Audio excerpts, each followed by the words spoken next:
Sejam muito bem-vindos a mais um podcast Segredos de Justiça, onde o mundo jurídico vira resenha.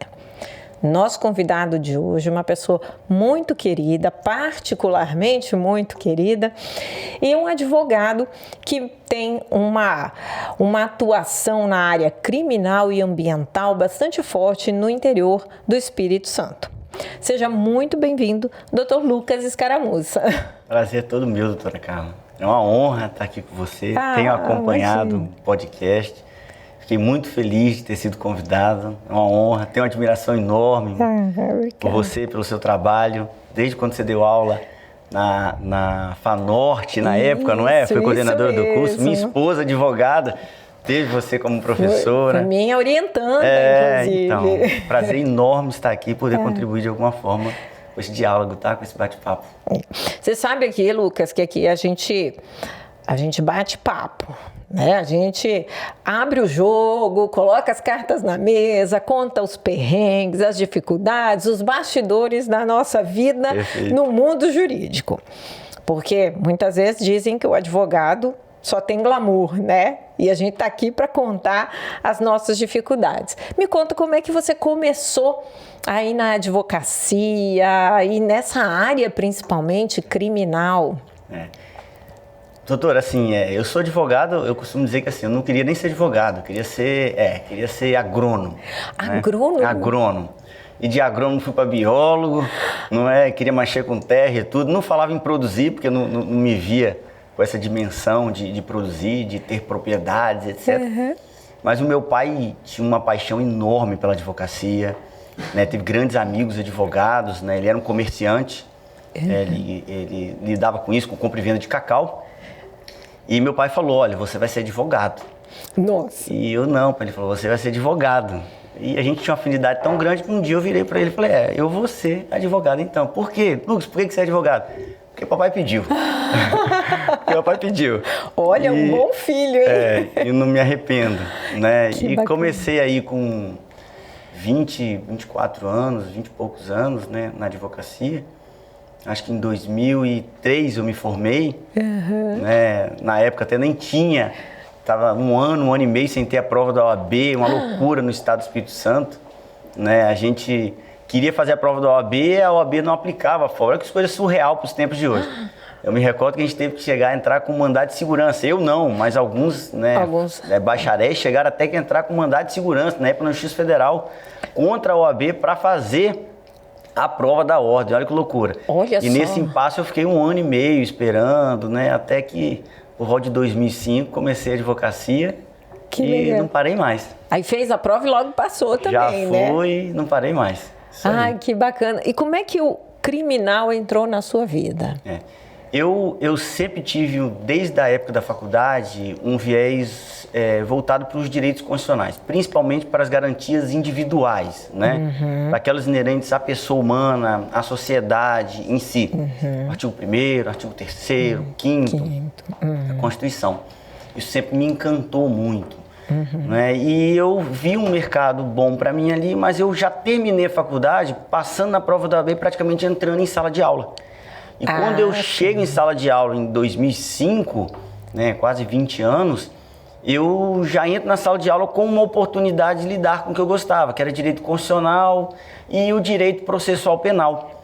Como eu já vim da faculdade com uma base de processo penal e direito constitucional muito forte, muito própria de mim, eu comecei a dar aula de processo penal, de direito penal, e aí segui para o ramo da advocacia criminal. Mais adiante um pouco, a gente entra no ramo da advocacia ambientalista, defendendo principalmente a agricultura familiar, grandes produtores ali da nossa região, né? Nossa região é uma região que tem um potencial muito grande na área agrícola, né? Então, assim, a gente começou a advogar para os produtores rurais e aí começar a dividir a parte criminal e a parte ambiental. E até hoje é o carro-chefe lá do escritório. Que bacana. E que em algum momento eles se cruzam também, né? Perfeitamente. Por questões de desmatamento. Perfeitamente, perfeitamente. Eu diria que hoje 50% dos meus clientes na área criminal, ela tem um desdobramento do direito ambiental,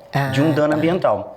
Ali a gente apresenta as respostas administrativas, IBAMA, IEMA, Secretarias de Meio Ambiente, lutamos, exercemos todo o contraditório, até em última instância nesses órgãos, mas logo vem a responsabilidade criminal. Então esse produtor acaba estando comigo na advocacia criminal também. Então eu divido ali a advocacia criminal do contexto de cidade e do campo também, né? Isso é bem próximo. E o que é mais comum? Ali na nossa região, né, o pessoal fala muito das lagoas, né? É mais comum você ter questões, principalmente aí ambientais, próximas às lagoas ou interior mais mesmo? Eu acho que assim, nossa região lá, diria que assim, a maior parte dos casos que a gente pega, seja na advocacia criminal, direito administrativo, seja na ambiental, tem a ver com desmatamento. Né? Desmatamento, intervenção em APP, algum tipo de intervenção de área de proteção permanente. A questão de poluição de lagoas, já tivemos alguns casos assim, mas a gente teve um avanço, diria que significativo, nos últimos 10 anos. Né? Já tive casos de impacto de indústrias, de pequeno porte, de grande, em manancial, em rede de drenagem pluvial da cidade, né? Lançamento equivocado de resíduos na própria rede de esgoto, com impacto ambiental, que caracteriza crime também. Só que dos últimos 10 anos, doutora, eu senti uma percepção de melhora, assim, eu diria a nível de Estado mesmo, e de conscientização também. Eu não vejo as indústrias chegando, seja a indústria de grande porte, até mesmo o pequeno empreendedor, né, o empreendedor individual. Eles estão chegando, mas estão chegando assim de forma muito responsável, muito segura. Outra consciência. Com outra consciência. Então isso afastou um pouco, eu não tenho visto muito problemas. O problema que a gente tem, eu acho que real hoje ainda, principalmente na nossa região lá, Linhares, hoje estão falando de 78 lagoas, era 74, agora estão falando que apareceu 4 mais. Apareceram 4? Mais 4 na região de povoação. 78. A gente tem, assim, problemas grandes que envolvem a Nova e a Juparanã, porque estão no contexto de várias cidades que ainda jogam, né, esgoto não tratado ali. E a gente tem aquela lagoa urbana, né? A gente tem ali, que a gente chama de Lagoa do Meio, Lagoa do Aviso, que ainda tem uma dificuldade de se reestruturar por ligações clandestinas, em drenagem, etc. Ali ainda é um problema a ser resolvido, um problema macro, não é a ser resolvido. Mas não vejo hoje impactos chegando ali. Eu vejo que já está estabelecido e que precisa de uma solução. Bacana, muito bacana. E conta pra gente, teve algum caso aí na sua carreira que te marcou muito? Tem sim. Assim, tem grandes casos que eu não vou falar. Não, pode falar, pode contar, que é pra isso. Tem grandes casos que correram em segredo de justiça aí, a gente... segredo de justiça a gente não pode revelar, a gente não vai. Mas assim, eu sou apaixonado pela sustentação oral. Eu sou fascinado. Eu acho que é onde eu posso entregar tudo de melhor, na sustentação oral. Assim, Lucas, hoje é pauta do Tribunal de Justiça da primeira Câmara, da segunda. Eu vou com uma felicidade danada. Que bacana. Não tem nada que tire minha energia, nenhum tipo de caso tira minha energia. Porque eu acho que quando você vai para o tribunal ali, para os seus 15 minutos, é a hora de você mostrar, de chegar chegando, é a hora de você iniciar e com 2, 3, 5 minutos mostrar para o que veio e transmitir o recado. Eu acho que aquilo pode mudar tudo. E eu acho que é ali que o profissional, o advogado, a advogada, consegue mostrar o que ele representa nesse contexto judiciário realmente. Ele sai daquele ambiente frio do papel, que você não sabe o que está sendo entregue do lado de lá, e você vai pro aqui, ó. Agora é minha responsabilidade, eu tenho que fazer diferente. Ali eu acho sensacional. Sustentação para mim oral é tudo. E mas, você se emociona com os casos? Muito. Sou daqueles que preparam uma sustentação oral, alguma coisa, e largo o papel todo e no final fica tudo melhor. E eu vivo muitos casos realmente. Vivo. Se eu te falar que eu não chorei sozinho em casa, eu tô contando mentira. É mesmo? E não foi uma vez só, não. Já chorei várias vezes sozinho, de emoção, de frustração, de não alcançar aquilo. Eu acho que o resultado que se chegou é a justiça possível, mas eu não me convenci. E eu tenho que conviver com isso, mesmo sabendo que o cliente está totalmente satisfeito comigo, né? Eu falo que a advocacia criminal ela é assim. A advocacia criminal ela tem 2 pontos importantes. Sempre falei para todos os meus alunos. A linha que divide o advogado do criminoso, ela é tênue. Ela está próxima. Então você tem que se entregar, mas se entregar com muita cautela, entendendo muito qual é o seu papel de advogado. Porque senão você pode deixar de ser advogado e cair numa situação delicada, não é, se colocando num viés que você não consegue nem ter paz e paciência para advogar, porque daqui a pouco você tem até um processo nas costas também, por questões criminais, né, que você praticou no exercício da advocacia. E às vezes o advogado criminalista ele pode praticar isso numa fração de segundo e depois falar o que eu fiz. Eu sempre tento passar esse recado muito para os meus alunos. E o outro é você experimentar toda aquela história com a família, né? Porque que é muito forte. É muito forte. É muito forte. Eu já tive um caso, assim, você me perguntou, né, doutora? Isso, casos. Sim, eu tive um caso que... O caso propriamente não mexeu muito comigo. Sim. Um caso normal, tradicional, assim, que costuma corriqueiramente, não deveria ser da nossa sociedade, mas tráfico primário. O filho estava preso e não deixaram ver ele no departamento da DPJ. A mãe, aquele momento não era o momento para ver, falou, só com advogado. E estava certo, era isso mesmo. E ela, uma senhora, né, muito humilde, ela virou e perguntou pro investigador na delegacia, não, então tá, eu vou atrás do advogado, vou atrás do Dr. Lucas. E eu não sei porquê, não sei em que tom, mas o investigador virou e falou assim, olha, o Lucas não é advogado para você. O Lucas é advogado para pessoas que têm condição financeira, né? Foi isso que ele quis dizer. E isso deve ter uns 6 anos, mas ele me marcou bem, assim, tem pouco tempo, né? Diria, mas ele me marcou.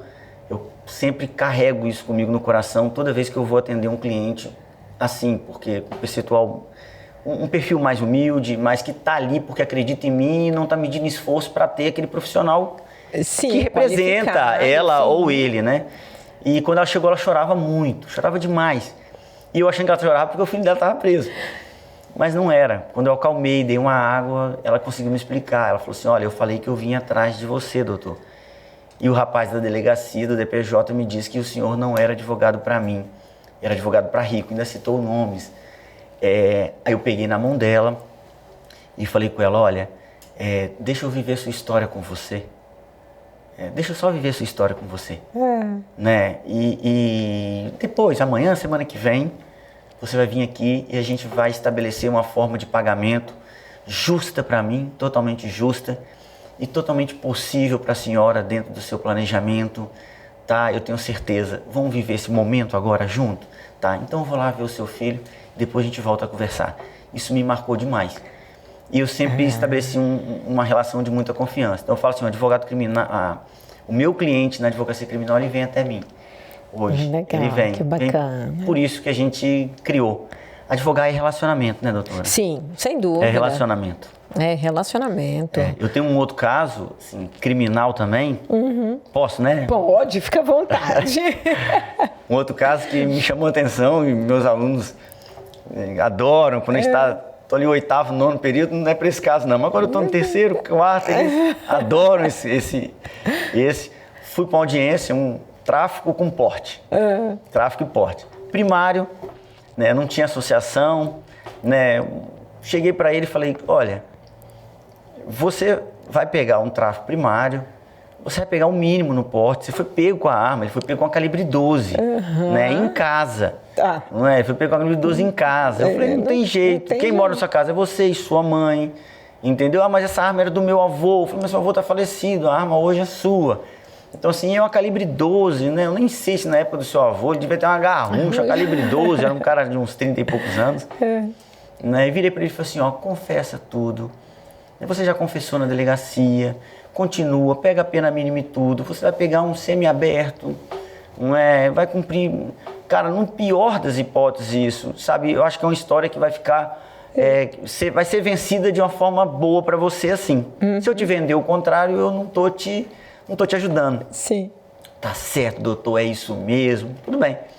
Chegou no dia da audiência, fui visitá-lo ainda, né, na sala de espera, digamos assim, né, que os detentos ficam ali esperando para a audiência. Fui visitá-lo, ainda conversei com ele, falei, tudo bem, preparado? Sim, seu interrogatório é o último ato, você vai ser escutado no final. Esse tinha tráfico, então ele ia ser o primeiro ato, que pese eu achar que até hoje já era para ter sido mudado, tinha que ser o último, mas um viés mais garantista, né, na minha percepção.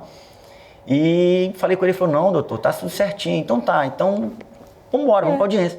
Chegou na audiência, já inauguramos a audiência com o interrogatório dele. Falou, pergunta, e a arma é sua? Não. A arma é de quem? Do meu avô. Até aí tudo bem, né? Mas o juiz falou, interessante. O que você ia fazer com essa arma? Eu ia caçar.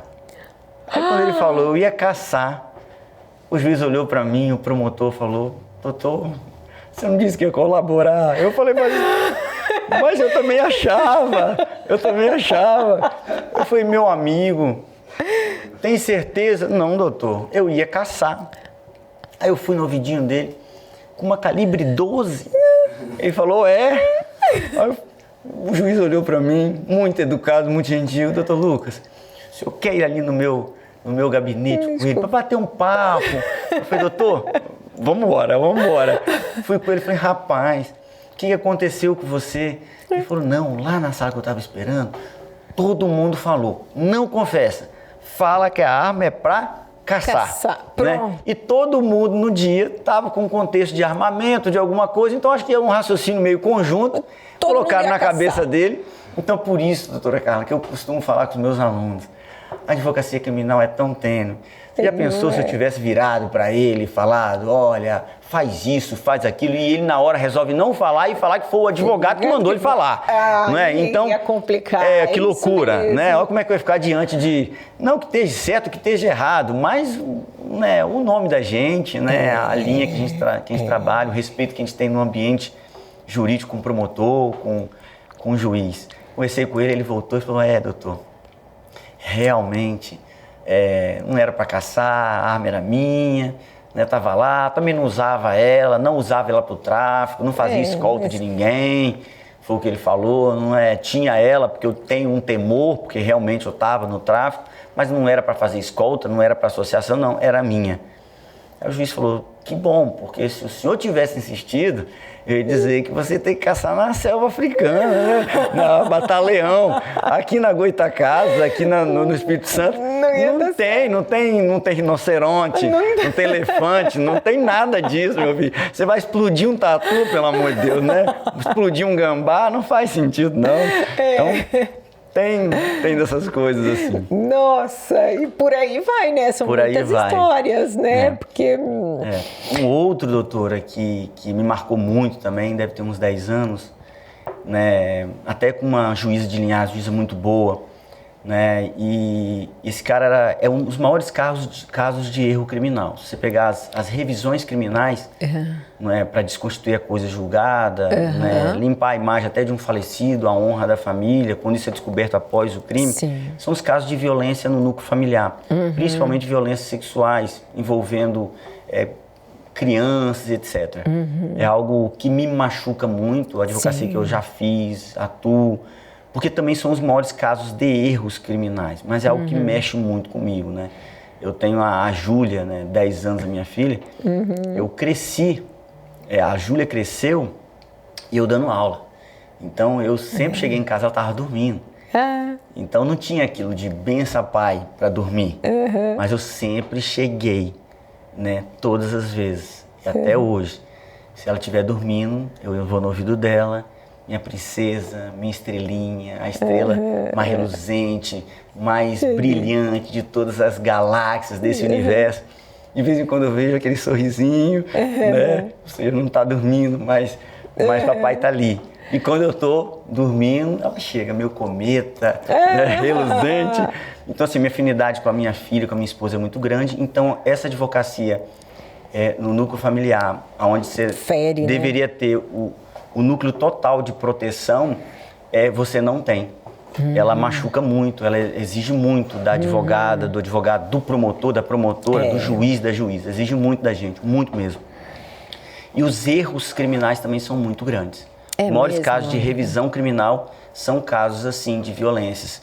E muito baseado em depoimentos, né, depoimentos conturbados, pessoas que não tinham uma formação psicológica, estavam sendo influenciados por outras, crianças sob pressão de todos os lados. Não é? E eu tive um caso onde ele aguardou 9 meses para audiência. E ele sempre sustentou, mas ele sustentava assim, com muito desespero. Ele nunca perdeu o desespero. Ele nunca perdeu, assim, foi um cliente que quando entra no presídio, às vezes eles costumam, às vezes, se moldar um pouco aquilo. Esse cliente, ele nunca perdeu o desespero, no olhar, na expressão, todas as vezes. E no dia da audiência, ele da mesma forma, vieram todas as pessoas e disseram que foi tudo armado. A criança pulou em cima dele, abraçando de forma assim... Eu me emociono até hoje, se eu lembrar, te juro. E a juíza começou a chorar um dia. Chorou. Ela pediu para tirar a algema dele e pediu desculpa. Né? Assim, e ele caiu no chão, mas assim, como um feto mesmo. Assim, ele não tirava ele do chão. Isso me marcou muito. Né? Marca até hoje. Nossa! Não, realmente é uma história que marca. E são coisas que estão ali. Como o outro lado marca também, né? A gente defende o possível, mas a gente vive a história também da vítima. Você não quer que a vítima, os familiares revivam aquela história da vítima, então você tem que exercer uma advocacia de defesa respeitosa com tudo aquilo também, né? Às vezes é complexo, é difícil. E você já foi criticado ou alguém deixou de falar com você por defender alguém? Não. Eu só tive um único caso de uma mãe, e ela entrava nas minhas redes sociais, de vez em quando fazia um comentário assim agressivo, né? Porque eu não advoguei pro filho dela e etc, mas eu não tinha o que entregar, eu advogava para outra pessoa, não tinha o que entregar pro filho dela. Também acho que também a decisão que chegou nesse caso do filho, na minha percepção, não foi justa também. Eu acreditava, mas eu não tinha como naquele ambiente exercer advocacia para ambos e tudo, né? Acreditava também no filho dela. Nunca fiz uma linha no processo de defesa que comprometesse a defesa dele ou que prejudicasse absolutamente nada, mas eu acho que não foi compreendido. Esperava que eu entregasse algo ali também. E até sair desse caso depois também, outro advogado assumiu, não é? E até hoje, já faz bastante tempo, mas teve umas criticazinhas assim, mas nada, não... E outra, doutora Carla, eu costumo dizer bem, o advogado criminalista tem que entender que o processo é tão intenso, às vezes, familiar e tudo, que costuma se trocar advogados, né? O advogado tem que entender que ele entrega o melhor dele. Eu sempre fui assim, olha, Lucas, não, tudo bem, vamos lá, eu quero colaborar com o próximo colega. Nós temos que resolver financeiramente, estou aqui para resolver. Também não tem, porque a partir do momento que o cliente já não tem total satisfação com você, eu acho que não faz sentido resistência para estar com ele. Eu acho que é a oportunidade de outro, talvez, entregar algo que você, de alguma forma, não está conseguindo entregar. Isso, para mim, é bem tranquilo, né? Sempre foi assim. Que legal, porque a gente sabe que tem colegas aí que não, né? Não entendem, não aceitam. É justo também, né? Correto. Claro. Não é? Mas eu já tenho uma postura um pouco diferente, assim. Às vezes se torna muito pessoal, né? Aquela coisa. Tem um cliente que se aproveita do advogado e quer se aproveitar da situação, quer colocar a pressão justamente para aproveitar da situação e não cumprir com os honorários, ou já para outro, né? E aí entra o colega duro que se posiciona, né? Eu tenho essa dificuldade às vezes, né? Isso me desgasta, mas me cobro às vezes de ter uma postura mais dura também, né? Entendi. Me cobro às vezes, sim. E E você já recebeu honorários de maneira inusitada, assim? Algum honorários diferente? Porque aqui a gente já conversou aqui que alguns recebem de forma diferente, hein? Presentes inusitados. Presentes. Já, assim, já teve situações assim já teve umas 3 vezes. Uma, então, foi um susto para mim, de cliente que me pagou 10 vezes mais do que eu cobrei. Sério? Já teve. Nossa, esse é uma bênção. Já teve. Deu pra cair pra trás. Mesmo? Já teve de 2 vezes mais e falar assim, olha lá o quanto que eu depositei também. Já teve. Que legal. Já teve. E já teve, assim, sentimentos de oferta de gratidão. Não vou dizer honorários, mas aquele complemento de honorários de gratidão. Roubá-lo, 2, 3 roubalão. Nossa, né? Coisa boa. Bem tratadinho, né? Já, vixe, e como, né? Que legal. Banana, caixa de banana. Interior, então. Caixa de mamão, mamãozinho. Nossa. Lá em casa eu costumei com a minha esposa, com a Samara. Comer mamão quase todo dia. Mamão com whey, com aqueles negócios de academia. Eu não tô indo pra academia não, mas eu gosto, né? Que legal. Com granola. Costumei a comer mamão assim com a Samara e sempre ganhava de clientes, né? Principalmente nesses casos ambientais, né? Esse do peixe foi defendendo um pescador. Mesmo? Defendendo um pescador. Eu tive um caso de um pescador na linha verde, ali em Linhares, né? Pô, o cara, 3 pescadores tradicionais, um bem senhor, foi bater tarrafa na linha verde. Ele batia tarrafa, pegava e lá tem muito peixe. Não é que é proibido pescar lá, é que tem um alerta de impróprio em razão do coliforme fecal. O que é proibido é ele bater uma tarrafa e comercializar um produto que não tem qualidade, não tem um selo sim de inspeção, não tem nada. Aí não faz sentido. Mas ele pescar para ele, e ele jogou a tarrafa ali. Eu acho que um morador de cima que via, aquilo incomodava o morador, porque achava que não tinha que bater tarrafa ali. Ele batia 5 horas da manhã cedinho no senhor. Na primeira tarrafada que ele bateu, chegou polícia militar ambiental, todo mundo, prenderam a tarrafa dele, botaram em cima do carro e nisso, quando eles estão saindo, vai chegando mais 2 com carrinho de mão, com 2 tarrafinhas. Oi, tudo bem? Tudo bem? O que o senhor vai fazer aí? Vamos jogar tarrafa. Vai, então vamos preso também. Vamos 3 para a delegacia. Todo mundo. E sim, defendi ele e até eu falei, rapaz, eu dou aula de direito ambiental tem tantos anos, pós-graduação eu não sabia que não podia bater tarrafa nesse manancial parado aqui com essa malha. Nem eu sabia, quase ninguém sabia, porque não é da prática. Esse tipo de caso na advocacia criminal é uma coisa que parte despercebida e que depende das normativas do IBAMA, que são normativas que não estão todo dia ali, né, sendo olhadas na nossa região, né? Não é corriqueiro. Olha que loucura, acabei orientando eles a fazer, né, uma suspensão condicional do processo, resolvemos o problema de todo mundo e ganhei um roubalozão. Que delícia, hein? Aí tá bom, né? Isso aí. E Lucas, você foi secretário de Meio Ambiente também lá em Linhares? 2 oportunidades, foi uma oportunidade, né, que eu sou muito grato, né, à cidade, né, sou muito grato, fui muito feliz, isso me deu uma projeção, me entreguei muito àquilo ali, venci barreiras porque eu entrei num momento de enfrentamento onde achavam que não deveria ser um advogado o gestor daquela pasta, deveria ser pessoas com perfis específicos de gestão ambiental, de conservação, porque a área ambiental, doutora Carla, ela é assim, ela é muito difusa. Sim. A gente está tratando de interesses de todos, de bens de todos. Então você tem desde o advogado, ambientalista, ao biólogo, ao oceanólogo, né? Ao geógrafo, aos técnicos em meio ambiente. Você tem os engenheiros ambientais, né? O próprio engenheiro civil que está no contexto ambiental de cidade. Sim. Mas é uma gama de profissionais, né? É multidisciplinar realmente o direito ambiental e todos têm a sua contribuição. E eu tentei mostrar naquela época que era uma secretaria que tinha um secretário, um subsecretário, um procurador ambientalista e um técnico administrativo, um motorista sem carro. Era a secretaria. Você tinha um motorista sem carro. Ficava lá, na época.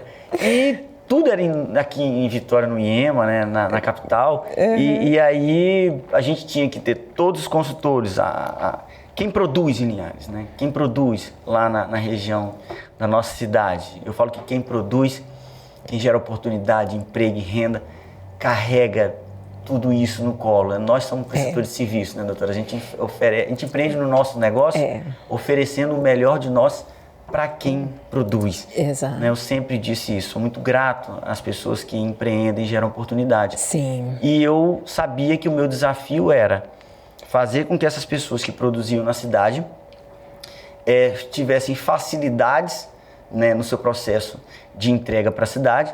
E aí eu queria fazer o quê? Trazer o licenciamento ambiental da capital, do IEMA, para a cidade, gerando um mercado para os técnicos da área, para os profissionais, para os biólogos, né, para os engenheiros ambientais, né, da cidade de Linhares, e facilitando e diminuindo o custo, né, tornando mais ágil, etc., para quem produz. Claro. Então isso foi um desafio. Eu via que era próprio de uma mudança legislativa, de fazer um contexto de várias outras legislações, aprovar essas legislações na Câmara, né, trazer algo que fosse real, viável, possível para a cidade. E me dediquei muito a isso. Saí com quase 40 cargos, mais de 20 concursados. E com carro? Duas caminhonetes traçadas, embarcação, né, o maior fundo ambiental do estado do Espírito Santo. Olha que bacana. Eu lembro que Linhares criou o maior fundo ambiental do estado do Espírito Santo. Era maior que o fundo do próprio estado. Não. Né? Eu fui na Rio Mais na época, né, fazer uma palestra, falar sobre isso, né? Então isso foi muito bom. Só para ilustrar assim, essa passagem rápida, o setor de conservação, que era muito importante, a gente tentou mostrar que eles eram protagonistas do futuro também, tal como quem produz. Não é? Porque a gente não pode deixar comer, como diz quem diz Edson Milaré, não adianta a gente fazer um banquete e deixar os ossos dele para as próximas gerações. Então, eu soube abraçar, eu penso assim, aqueles que tinham a resistência porque achavam que eu não ia enxergar o setor de conservação. E eles me ajudaram muito quando passaram a entender. Eu virei membro de mosaico de áreas protegidas. Olha, que legal! Eu virei presidente das secretarias de meio ambiente no estado do Espírito Santo, do Fórum de Recursos Hídricos. Então, e através de indicações do setor conservacionista. Então, isso para mim foi um marco. Que bacana! Algo que me marcou muito. Lá em Linhares nós temos a cultura dos açougues, não é? Sim. Você já reparou, doutora Carla? Sim. Assim, você vai nas outras cidades, as pessoas compram carne no supermercado. Lá, você vai lá em Linhares, você vai lá em Linhares, parece vitrine a céu aberto, assim. Você olha daqui da esquina, você dá uma passadinha, você fala assim, olha como é que tá bonito aquele açougue ali. É uma vitrine. Nós levantamos, tinha mais de 80 açougues em Linhares. É mesmo? Mais de 80. Todos eles irregulares. Todos eles irregulares. Por quê? Fizemos uma reunião com todos, a Secretaria de Agricultura na época, os técnicos da Secretaria de Agricultura, o gestor da pasta, até o atual mesmo, o Franco Fiorotti, com os secretários, com os gestores, com os técnicos de carreira, os servidores públicos de carreira, juntamos, fizemos uma reunião. Qual o principal gargalo? O principal gargalo é que a taxa de licenciamento de um açougue é quase mesmo de um frigorífico. Não é de grande porte, tinha que pagar R$4.000 para licenciar um açougue, isso era surreal. 50 metros quadrados, de 30 metros quadrados. Haja carne, né? Não é? Mudamos toda a legislação, adequamos ao porte tudo, dispensamos de licenciamento todos eles, e quem fazia um beneficiamento de uma carne, de alguma coisa, aí entrava o processo industrial, aí eu precisava da licença, realmente tem um baixo impacto. Mas por ser de baixo impacto e pequeno porte, a licença passou a ter uma taxa de R$400 e poucos. Olha, a primeira reunião tinha 50 donos de açougue. E assim, doutor, o que me surpreendeu muito, na reunião estava, vamos lá, falar os nomes, assim, tipo, operadores de crédito, Sicoob, Banco do Brasil, Banco do Nordeste. Eu falei, o que vocês estão fazendo aqui? Eles falaram, rapaz, nós vamos oferecer crédito para as pessoas. Olha que legal. Aí eu vou lá no açougue hoje, ele me cumprimenta. Vem cá, Lucas, comprar aqui hoje comigo. Eu falei, eu vou aqui, amanhã eu vou lá. Que legal, que bacana. E tiveram o selo sim, estão vendendo um produto fora da cidade. Então, assim, Olha, que bacana. isso é sensacional. Foi um momento que me marcou muito e assim, sou muito grato a isso, né? Que Me legal. projetou bastante, inclusive na carreira de advogado também, como advogado também. Olha, que bacana. Nossa, o tempo passou rápido. A gente já me avisaram aqui que a gente está no tempo. Olha, agora vem uma parte muito legal que a gente faz meio que um bate-pronto, assim. Eu falo e você me responde aí o que vem na sua cabeça. Vamos ver se eu vou conseguir na hora, assim. Nunca diga para um advogado. Ah, desista. Não desistir não. Alvará Não dá. É bom demais. É bom demais. O que você gostaria de escutar se estivesse começando hoje? Começando hoje, boa sorte. Boa sorte. Legal. Justiça é? Ah, doutor, eu sou constitucionalista, né? Para mim é uma grande interrogação. É o possível, mas é uma interrogação. O que mais te irrita num processo? Demora. Não tenho dúvida. Demora. Processos virtuais, audiência virtual ou presencial? Ah, tem que ser presencial para mim ainda, né? Sei que hoje é virtual e deve ser, mas eu ainda sou da presencial. Processo físico ou virtual?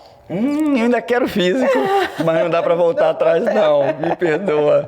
Eu ainda estou acostumado com aquela leitura do marca-texto. Não né? é? Um livro que te marcou? Livro que me marcou? É. Ah, não, aí são vários livros que me marcaram. Mas o Eds Milaré, que eu acabei de citar, é um constitucionalista, um ambientalista nato. Eds Milaré.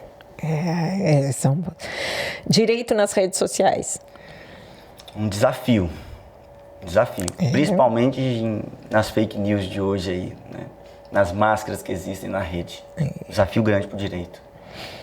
Nunca comece uma sustentação oral com? Desânimo? Não. Os olhos têm que brilhar. Tem. Dizer para que chegou nos primeiros 2 minutos, senão perdeu tudo. O que você faz se a liminar chega às 5 horas da tarde numa sexta-feira? Se for a minha, corro para casa, abraçar minha família e grito. Se for contra mim, amanhã eu vou pro tribunal, vou trabalhar de noite. Se não fosse advogado, seria?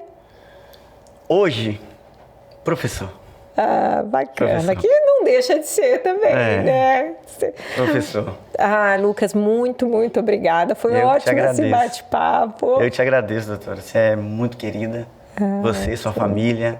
Para quem conhece vocês lá em Linhares, muito queridos. Para mim é uma honra, foi uma honra estar aqui com você, tá? Ah, muito obrigado. Vocês sabem que também mora no meu coração, né?